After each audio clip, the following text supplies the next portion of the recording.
This is Jackie, and I am here with Evann McIntosh. How are you doing tonight? Good, how are you? Good, good. You have a new single out, Free Ride. That's right. Who or what inspired the songwriting for this track? I moved to Chicago in 2022 when I was 18, and a lot of that's like college aged, but I was not in college, and I think a lot of making friends in a new city was I'd go to shows and meet people and go to these college parties, and I was the only person with a car, so I'd give a lot of free rides, and it's kind of And it definitely talks about, sort of the idea that when you're the one that's offering and giving of yourself, especially when it's free, you're not getting a whole lot back. that's the truth. I also was a freshman in college with the only car, so I can really empathize with Okay, that. Very much so. How did you end up collabing with Madison Cunningham on this track? I came about through the producer A. Brown's. I was working on a lot of songs with him, and he's cool. He's really involved in the Los Angeles like jazz scene, and I was really inspired by. I'd seen her at Talia Hall here in Chicago, and after that, I was like really blown away, and I was just going through her albums, and I think that it happened to like really bleed into my writing, and I was worried about it when I brought this song to the studio because I thought it sounded a little too much, a little too influenced, and then he was like, "We should just ask if she wants to play," and then she was down to play on it, so. Amazing. See, sometimes you just gotta just go for it, right? You never know. Yeah, you never know. How do you think you benefited from that collaboration? In like I don't know. She's amazing. I didn't think that she was gonna do it. And it's just like kind of a huge honor. So And there's also a music video for the track, which I love. Who came up with the treatment for it? that was my manager Victoria was just like, oh well, maybe you should just get a camcorder and just drive around with your friends, which sounded like super easy, just hang out. So we came up with that. But I've driven through Chicago many, many times, and Chicago drivers are a whole other breed. This is true. I'm glad you survived that. We survived. What role do you feel music videos play in 2025? I don't know. I don't know. I'm probably the same role they've been playing. I don't.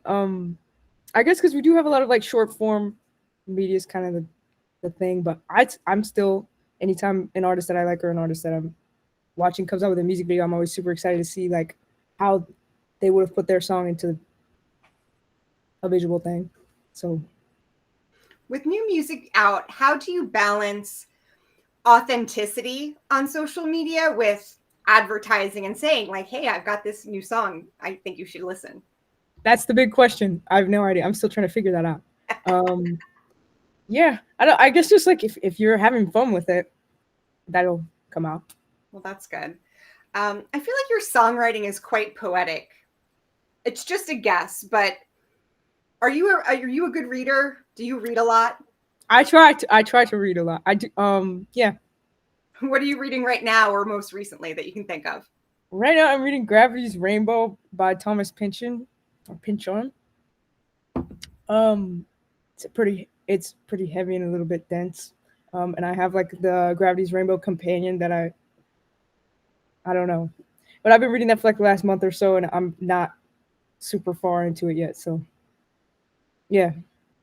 You like the deep stuff. I like that. Is your songwriting more autobiographical or referential or fiction?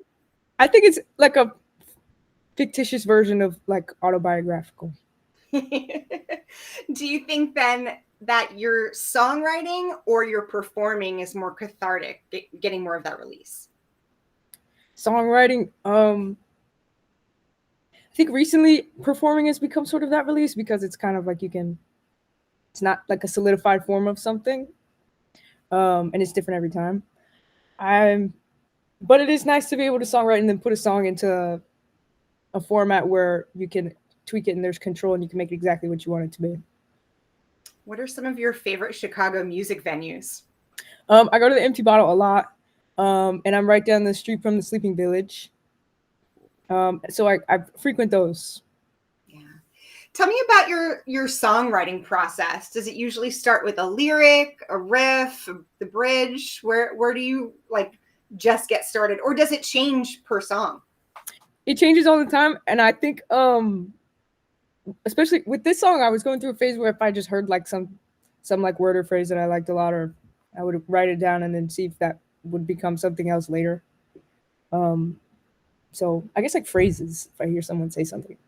Ooh, do you have like a really dense notepad on your phone of like different things that you kind of collect? I've got a super long like notes page of stuff. Do you have any method to your madness of like sorting through it? Because when I just jot down random stuff, I never find it ever again. I guess that's real. Sometimes I don't know how often I go back and look at what I wrote unless it's like I'm stuck. But Speaking of stock or sticking, do you prefer to stick to the recording when it comes to performing, or do you feel like that's your opportunity when you're playing live to kind of experiment a little and change it up? I'm getting more into experimenting with stuff. I thought that I relied a lot on tracks in the past with a musician to keep everything, make it sound bigger. But I do think um, I've what did we say? I've got this tour coming up, and I'm opening for John Splitoff on the West Coast, and it's just going to be me and a guitarist. And I'm trying to do it without tracks because I think there's more opportunity to like be in the moment and feel like you're in the room if you can tweak it. So Yeah. Your music, as well as your visuals, celebrate your fluidity. How are you navigating that as far as the things that you refuse to compromise on? interesting. I don't know. Um,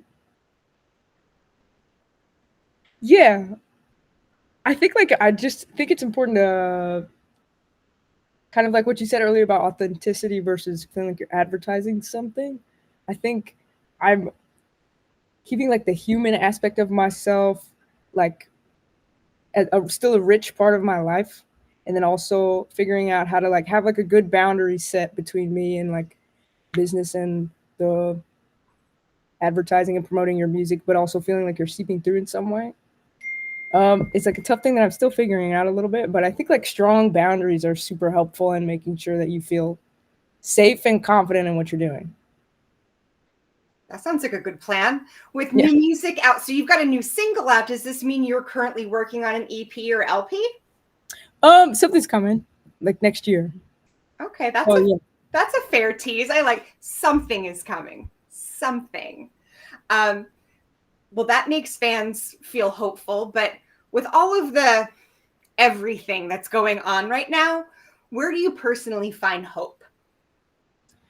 I guess in the art that's coming out. Rosalia is teasing that she just released a single for her next project that's coming out, and that single and the music video are crazy. I think just like music and what people are making. Oh, that's that's interesting. I haven't really thought to focus on something specific like that. I think that's some good advice. What you mentioned a tour. What else is coming up for you to kind of finish off 2025? I've got this tour, and then just preparing for 2026. And that new music that might come out eventually. I love that little tease. That works very well. Thank you so much to Evann McIntosh. Thanks to Chorus FM and In the Key of Change.